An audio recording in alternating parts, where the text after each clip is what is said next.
Caín no era un ateo ni un criminal común.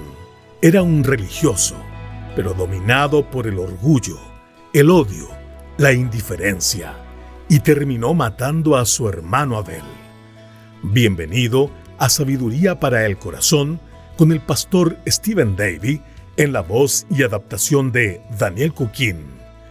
Hoy, en nuestra serie de la primera carta de Juan, Corazón a Corazón, veremos cómo el apóstol Juan usa la historia de Caín para advertirnos que, incluso como creyentes, podemos reflejar actitudes muy parecidas. Acompáñenos en este estudio que nos llama a examinar nuestro corazón con honestidad y a mostrar un amor genuino hacia nuestros hermanos en la fe. El título del mensaje es El peligro de parecerse a Caín. Es probable que una de las historias más conocidas del libro de Génesis sea el trágico evento en el capítulo 4, donde Caín tomó la vida de su hermano menor Abel, convirtiéndose así en el primer asesino en la historia de la humanidad. Su nombre se convirtió en sinónimo de problemas, y aún el estigma de ese nombre permanece hasta el día de hoy. De hecho, todavía no conozco a nadie que haya nombrado a su hijo Caín en honor al primer hijo de Adán y Eva. Y me pareció interesante que el único evento del Antiguo Testamento que menciona el apóstol Juan en todas sus cartas es el relato bíblico de Caín y Abel. Juan va a comunicarle al creyente que una de las marcas distintivas de un cristiano es que su vida no se asemeja a la de Caín. Abramos nuestras Biblias en 1 Juan capítulo 3. En los versículos 11 al 18, Juan básicamente va a subrayar 3 características de Caín. Y la primera característica de Caín es su acto de asesinato. Note cómo Juan comienza en el versículo 11. Porque este es el mensaje que habéis oído desde el principio, que nos amemos unos a otros. Paremos por un momento antes de meternos en Génesis y estudiar a Caín y Abel. Juan escribe aquí que este es el mensaje que habéis oído desde el principio. Esta palabra traducida mensaje aparece en el Nuevo Testamento solo 2 veces, y las 2 veces se encuentran en 1 Juan. Juan no está refiriéndose a un sermón o a un discurso, sino a la responsabilidad básica de cada creyente. Amarnos unos a otros es la obligación, es la marca distintiva de cada cristiano. Quizás usted ha estado en un concesionario de autos y le mostraron un auto con equipamiento estándar. Lo que significa eso es que el vehículo tiene 4 ruedas, un volante y un motor. Pero si quiere un alzavidrios eléctrico es opcional. No está en el paquete estándar. Los asientos de cuero, los techos corredizos, no son parte del equipamiento básico. Y lo que Juan está diciendo aquí en el versículo 11 es que amarse unos a otros no es una opción extra que puede agregar a su vida por un poco más de dinero. Es el mensaje básico de cada creyente. En otras palabras, el amarnos unos a otros es parte del paquete estándar de la vida del creyente. De hecho, el tiempo presente del verbo amar indica que esta es una acción continua y habitual. El amor no es como un techo corredizo que puede abrir cuando hay buen clima, es más como el volante, que lo mantiene en su lado de la calle. Ahora, lo que hace Juan después es mostrarnos cómo se ve una vida que se ha descarrilado, que está por caerse a un precipicio. Estas son las características de Caín que llevan a la ruina. Son el opuesto a lo que nuestras vidas deberían representar. Note nuevamente el versículo 11. Que nos amemos unos a otros, no como Caín, que era del maligno y mató a su hermano. ¿Y por qué causa le mató? Porque sus obras eran malas, y las de su hermano eran justas. Él no podía soportar la vida piadosa de su hermano. Él lo mató, escribe Juan.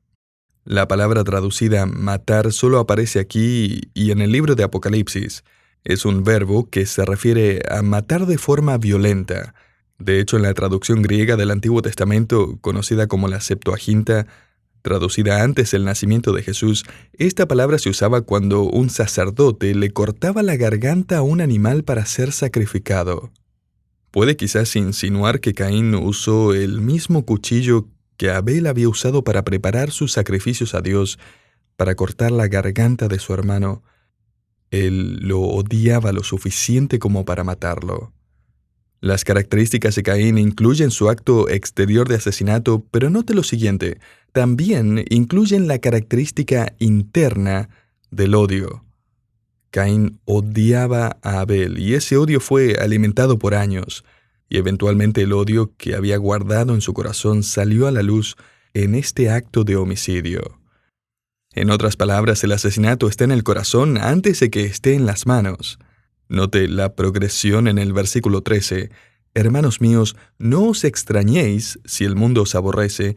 Nosotros sabemos que hemos pasado de muerte a vida en que amamos a los hermanos. El que no ama a su hermano permanece en muerte. Todo aquel que aborrece a su hermano es homicida. Y sabéis que ningún homicida tiene vida eterna permanente en él. Eso no significa todo esto que el asesinato es el pecado imperdonable. El asesinato, tal como cualquier otro pecado, fue pagado por Cristo en la cruz. Sin embargo, es imposible que Dios perdone el pecado de asesinato si el asesino rehúsa arrepentirse y confesarlo. Y seamos cuidadosos aquí también. Juan no está diciendo que uno tiene vida eterna al amar a otras personas. Él está diciendo que la evidencia que tenemos vida eterna es que amamos a otras personas, especialmente a los hermanos. Esto es, aquellos que son parte de la familia de Dios junto con usted. El apóstol Juan dice aquí en el versículo 14, hemos pasado de muerte a vida. Literalmente, hemos dejado el reino de la muerte y ahora pertenecemos al reino de la vida. El odio y el asesinato pertenecen en el reino dominado por Satanás, quien es un asesino desde el principio, como dice Juan 8:44. Lo que Juan está comunicando aquí es que somos más como Caín y el reino de la muerte cuando nos odiamos unos a otros, y somos más como Cristo y el reino de la vida cuando nos amamos unos a otros. Y encontramos algo sorprendente en este pasaje, y es que Dios evidentemente compara al asesinato con el odio, lo que significa que Dios nos toma como responsables no solo por las acciones de nuestras manos, sino por las actitudes de nuestro corazón. Las acciones y las actitudes pueden ser igualmente destructivas, y el odio es una de las características clave del mundo, ¿verdad? Recuerde lo que dice el versículo 13. Hermanos míos, no os extrañéis si el mundo os aborrece o los odia. El apóstol Juan usa aquí lo que los estudiantes de griego llaman un condicional de primera clase. O sea, él no está refiriéndose a un odio improbable hacia el creyente. Si es que el mundo llegara en una de esas a odiarlo, no. Él se está refiriendo a un odio anticipado. Anticipe que lo van a odiar. Y con eso en mente podríamos expandir el versículo 13 y diría, no os extrañéis si el mundo os aborrece, porque lo hará. ¿Pero por qué? Si se supone que los cristianos son los mejores ciudadanos, obedecen el mandato de Dios de cumplir con su palabra, pagar sus impuestos, ayudar a otros, vivir vidas de humildad y sacrificio, ¿por qué entonces es que el mundo odia a los cristianos? Por las mismas razones que Caín odiaba a Abel. En primer lugar, por la forma en que el cristiano vive. La vida íntegra del cristiano indirectamente condena a todos a su alrededor. Una vida de pureza por un lado produce respeto, pero por el otro lado provoca celos y una convicción interna de pecado. La forma en que los cristianos viven literalmente expone la corrupción del mundo a su alrededor. Y no solo eso, el mundo odia al creyente en segundo lugar por el evangelio que el creyente cree. Es que nuestro evangelio habla de pecado y redención. Nuestro evangelio habla de condenación y justificación. Nuestro evangelio habla del peligro del infierno y la promesa del cielo. Nuestro evangelio es exclusivo y no da lugar para otros dioses o caminos hacia Dios. Nuestro evangelio no es una de muchas creencias, sino la única fe verdadera. Nuestro Evangelio declara como falsa a toda otra religión y no ofrece otro camino a Dios el Padre sino a través de Jesucristo. Viaje hoy a través del mundo, a Irán, Pakistán, al sur de Asia, al norte de África, a Corea del Norte, Arabia Saudita, Bután, Afganistán, Laos, Uzbekistán, China, Sudán, y va a descubrir la realidad que no presentan en las noticias o los diarios, que aquellos que se convierten al cristianismo lo hacen a costa de sus propias vidas. Como una familia de misioneros que estamos apoyando, ellos están entrenando pastores secretamente en uno de esos países, y estos pastores arriesgan sus vidas y las vidas de sus familias si los atrapan estudiando la Biblia. Lea la biografía de Hudson Taylor y verá cómo él nunca logró establecer una iglesia sin antes experimentar violentos disturbios. Los aldeanos solo venían a hacerle preguntas durante la oscuridad de la noche. Y es que el mundo odia al cristiano por la forma en que vive, por el evangelio que cree, y en tercer lugar, por el futuro que le espera. Y es que, influenciado por el mismo diablo y sus demonios, el mundo actúa como las garras de Satanás para aprisionar, para torturar, desacreditar e incluso matar a aquellos que, en las palabras de Jesucristo, un día heredarán la tierra. Mateo 5:5. Bienaventurados los que padecen persecución por causa de la justicia, porque de ellos es el reino de los cielos. Satanás no es un buen perdedor. Él sabe que en un futuro le espera una condena segura y eterna y que nosotros vamos a reinar con Cristo. Y es por eso que nos odia, e influencia al mundo para que nos odie de la misma manera. El mundo odia al creyente por las mismas 3 razones que Caín odió a Abel. Porque la vida obediente de Abel dejaba en evidencia la vida desobediente de Caín. Porque la ofrenda de Abel fue hecha de la forma exclusiva que Dios había establecido, la cual apuntaba al sacrificio del Cordero de Dios, el Redentor, mientras que la ofrenda de Caín fue hecha como él quería, sin fe. Él había establecido su propia religión donde sus mejores esfuerzos se suponían que lo acercarían a Dios. Y tercero, porque Dios aceptó la ofrenda de Abel y rechazó la de Caín. Y gracias a eso, él fue alimentando su odio hasta que se convirtió en el primer asesino de la historia de la humanidad. Homicidio premeditado. Y tenga en mente que Caín no era ateo. Él era profundamente religioso. Se nos dice en Génesis capítulo 4, versículo 3, «Y aconteció que al transcurrir el tiempo, Caín y Abel trajeron sus ofrendas». El teólogo Thomas Manton señaló que esta frase, «y aconteció que al transcurrir el tiempo», se refiere a un sacrificio anual. O sea, ellos vinieron al haber transcurrido un año del sacrificio anterior. Esta práctica se habría originado con el sacrificio expiatorio que Dios mismo habría hecho de parte de sus padres, Adán y Eva, cuando pecaron contra él. Dios sacrificó unos animales y vistió a Adán y Eva con las pieles de esos animales después de que comieron del fruto del árbol prohibido. Y así empezó la práctica. Los sacrificios no son una invención del hombre, fueron establecidos por Dios como una ilustración del Evangelio, donde un inocente muere en lugar de un pecador arrepentido. Caín y Abel habían estado ofreciendo sacrificios anuales a Dios, lo que más adelante se convirtió en una práctica en el pueblo de Israel. El sumo sacerdote presentaba un sacrificio anual durante el día de la expiación en el tabernáculo. Luego, ese sacrificio se empezó a hacer en el templo, y por último, Jesucristo se presentó como el sacrificio final por el pecado, como el Cordero de Dios. Adán y Eva, Caín y Abel, y cada creyente del Antiguo Testamento después de ellos, entendieron el concepto de la expiación por el pecado y trajeron sus sacrificios, los que apuntaban y representaban la venida de nuestro Salvador Jesucristo. Isaías 53. A Caín y Abel no se les ocurrió de repente hacer un altar de piedras y matar y quemar un animal inocente encima. La expiación no fue su idea, fue la idea de Dios, porque sin derramamiento de sangre no se hace remisión. Ahora hay 3 cosas que necesitamos aclarar para entender mejor el asesinato de Abel y cómo esto se relaciona con el mundo en que vivimos hoy. Primero, necesitamos entender que Caín no mató a Abel la primera vez que fueron a ofrecer sacrificios. Ellos habían estado siguiendo el ejemplo de sus padres y habían estado haciendo sus propios sacrificios anuales ya por mucho tiempo. De hecho, los eruditos del Antiguo Testamento han estimado que Caín y Abel tenían unos 100 años cuando ocurrió esta tragedia. La rebelión de Caín en contra del método de sacrificio prescrito por Dios había estado creciendo por años.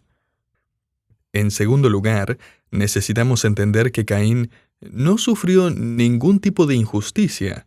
Moisés escribió en Génesis 4 que Caín trajo una ofrenda del fruto de la tierra, la cual él evidentemente había cosechado, y Abel trajo las primicias de su ganado, que él obviamente había criado. El Señor rechazó la ofrenda de Caín y aceptó la de Abel. Entonces Abel obviamente tenía una ventaja injusta. Pobre Caín, ¿no? Él había escogido el rubro equivocado. No, el apóstol Juan aquí en el versículo 12 deja en claro que sus obras, una referencia a su ofrenda, eran distintas. La ofrenda de Caín era malvada, y eso es porque representaba el esfuerzo de sus propias manos, y la ofrenda de Abel era justa o buena, porque había sido hecha conforme a las instrucciones que Dios había establecido. Lo tercero que me gustaría señalar es que Dios le advirtió claramente a Caín acerca de la rebeldía de su corazón. Moisés registra en Génesis 4 que después de rechazar su sacrificio de vegetales, Dios le advirtió a Caín acerca del peligro de su orgullo. ¿Se imagina esta escena? Adán, Caín y Abel están allí al lado de ese altar que había estado de pie por más de 100 años. Probablemente ese altar se encontraba justo afuera de la entrada al jardín del Edén, la cual ahora estaba protegida por querubines, ángeles guerreros que sostenían una espada de fuego, Génesis 3:24. Los eruditos del Antiguo Testamento han conjeturado que este era el mismo lugar donde Adán y Eva habían sido exiliados, el lugar donde Dios pronunció su maldición juntamente con la promesa de un Redentor. El lugar ahora es resguardado por ángeles. Este era el lugar donde Adán y Eva, y luego sus hijos, vendrían a ofrecer sus sacrificios anuales. ¿Y cómo sabrían si Dios aceptaba su ofrenda o no? Concuerdo con estudiosos de la Biblia en que Dios aceptaba las ofrendas de la misma forma en que aceptó la ofrenda de otros santos en el Antiguo Testamento, enviando fuego del cielo. Cuando Aarón, el sumo sacerdote, ofreció sacrificios en Levítico 9, Dios envió fuego del cielo y consumió la ofrenda del altar. Cuando Gedeón ofreció un sacrificio a Dios en Jueces capítulo 6, Dios respondió al enviar fuego del cielo. Cuando Elías se enfrentó a los profetas de Baal en el duelo sobre el monte Carmelo, Dios respondió enviando fuego sobre la ofrenda de Elías y consumiendo el sacrificio, como dice Primero de Reyes capítulo 18. En Primero de Crónicas 21, David ofreció sacrificios a Dios y Dios respondió al enviar fuego del cielo. Y finalmente, cuando Salomón dedicó el templo a Dios, se nos dice en 2 de Crónicas 7 que fuego cayó del cielo y todos los sacrificios fueron consumidos. Seguramente ambos, Caín y Abel, habían visto el fuego de Dios caer del cielo, demostrando que su ofrenda había sido aceptada. Ellos lo habían visto por varios años ya. La serpiente que había engañado a su madre obviamente había estado engañando a Caín con las mismas mentiras. A Dios no le importa realmente lo que haces, así que haz lo que quieras. ¿Estableció realmente Dios ese sistema tan rígido de sacrificios? ¿No son todos los sacrificios aceptables si se hacen con sinceridad? O sea, estás usando un altar, estás trayendo un sacrificio, crees en Dios, has venido en el tiempo indicado. Dios seguramente va a notar todas esas cosas buenas y va a pasar por alto esos tomates que le trajiste en vez de un cordero. Además, ya es tiempo de que dejes de comprarle animales a Abel para el sacrificio y que traigas tus propias verduras. O sea, seguramente Dios no va a ser tan cerrado de mente, ¿no? Y Caín seguramente pensó, sí, es cierto. pero el fuego nunca cayó sobre su sacrificio. Y Caín se alejó avergonzado y lleno de ira. Y es que, como verá, Dios es cerrado de mente. El Evangelio no es una de muchas opciones, es el único camino para que la humanidad se acerque y adore a Dios. ¿Quiere usted acercarse a Dios? ¿Quiere perdón de sus pecados? ¿Quiere vida eterna? Dios ha provisto todo eso para usted. De hecho, Juan escribe aquí en el versículo 16, en esto hemos conocido el amor. O sea, así es como conocemos el amor de Dios. Así es como podemos acercarnos a Dios el Padre. En que aquel, Dios el Hijo, puso su vida por nosotros. El verbo auristo activo, Él puso su vida, se refiere a un acto deliberado y voluntario. Querido oyente, la crucifixión no fue un error. Jesús no fue un mártir. Él voluntariamente se sacrificó. Y todo fue según el plan de Dios. Hechos 2:23.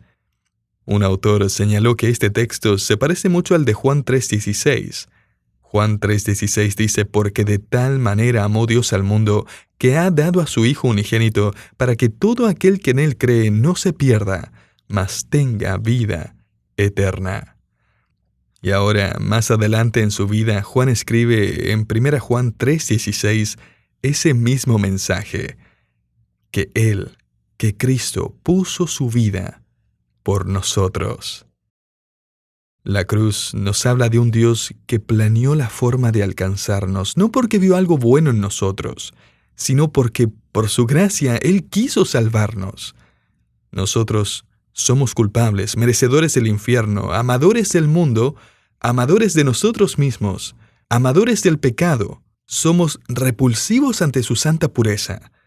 Y aún así, Él nos amó y murió por nosotros. Oh, qué amor incomparable Jesucristo nos mostró cuando su preciosa sangre por nosotros derramó. De su amor, ¿quién no recuerda? ¿Quién no le adorará? Que exaltado siempre sea nuestro príncipe de paz. En el monte del Calvario, fuentes de infinito amor, aquel gran día se abrieron, oh, qué inmerecido don. Cual gran río de lo alto sin cesar su amor fluyó, sobre el mundo derramando paz, justicia y compasión. Pero Dios no solo dijo que nos amaba, la Biblia nos informa que, porque de tal manera nos amó Dios, que dio. Juan escribe aquí, Él puso su vida por nosotros. Y Juan no termina allí, sino que continúa para hacer una increíble aplicación. Note la frase que sigue en el versículo 16. También nosotros debemos poner nuestras vidas por los hermanos. El amor sacrificial, querido oyente, no es solo un atributo divino, no es solo para Jesús, es para nosotros también. Lo que significa que debemos rehusar vivir como Caín. Como verá, cuando rehusamos vivir como Caín, cuando rechazamos las acciones y las actitudes de Caín, lo que estamos haciendo es rechazar su acto de asesinato, su característica interna de odio, y en tercer lugar estamos resistiendo la actitud externa de la indiferencia. Note la ilustración de Juan en el versículo 17, pero el que tiene bienes de este mundo y ve a su hermano tener necesidad y cierra contra él su corazón, ¿cómo muere el amor de Dios en él? Hijitos míos, no amemos de palabra ni de lengua, sino de hecho y en verdad. Personalmente creo que Juan aún está pensando en Caín cuando da esta ilustración. ¿Recuerda cuando Dios vino a Caín y le preguntó, Caín, ¿dónde está tu hermano Abel? Y Caín le respondió con indiferencia y sarcasmo, ¿acaso soy yo guarda de mi hermano? Caín quizás estaba haciendo un juego de palabras con su respuesta, o sea, ¿se supone que tengo que hacer guarda de mi hermano como él hace guarda de sus ovejas? ¿Quién me puso de niñero de mi hermanito? Ese no es mi trabajo. Y el apóstol Juan dice, sí, esa es nuestra responsabilidad. Note, el que ve a su hermano en necesidad y cierra contra él su corazón, cómo mora el amor de Dios en él. Juan está refiriéndose a un cristiano viendo a otro cristiano en necesidad. Ahora, esto no significa que no vamos a ayudar a alguien que no sea cristiano, pero a lo que él va aquí es que es de especial importancia que la iglesia se preocupe por los suyos. ¿Ve a su hermano en necesidad?, pregunta Juan. La palabra para ver viene de una palabra griega de donde sacamos nuestra palabra teatro. O sea, Juan nos imagina como espectadores, mirando cuidadosamente cómo un creyente pasa por necesidad sobre el escenario de la vida. Y en lugar de responder en ayuda, Juan dice, cierran su corazón. Literalmente cierran su corazón de un portazo. Baja la cortina para no seguir viéndolo sufrir sobre el escenario. Mire, es mucho más fácil orar por las millones de personas que no ve que comprar alimentos para alguien en su iglesia que usted sí puede ver. ¿Quiere evitar la actitud indiferente e insensible de Caín? Entonces acepte el hecho de que usted es el guarda de su hermano, lo que significa que está obligado a amar y a cuidar y a ayudar y a orar y a servir y a entregar sus derechos y dedicar su tiempo y su ministerio y aún su vida si es necesario por su hermano en la fe. Resistamos imitar las actitudes de Caín al mirar hacia atrás, hacia la cruz, donde nuestro príncipe de paz murió por nosotros. Allí, nuestros fríos corazones se vuelven a calentar. Allí nuestros corazones endurecidos se ablandan nuevamente. Allí, nuestros corazones egoístas se abren nuevamente. Y es que la autopreservación es la ley de Caín, pero el sacrificio es el amor de Dios. Decídase hoy, querido oyente, a dedicar su vida a no a vivir como Caín, sino a reflejar a Cristo.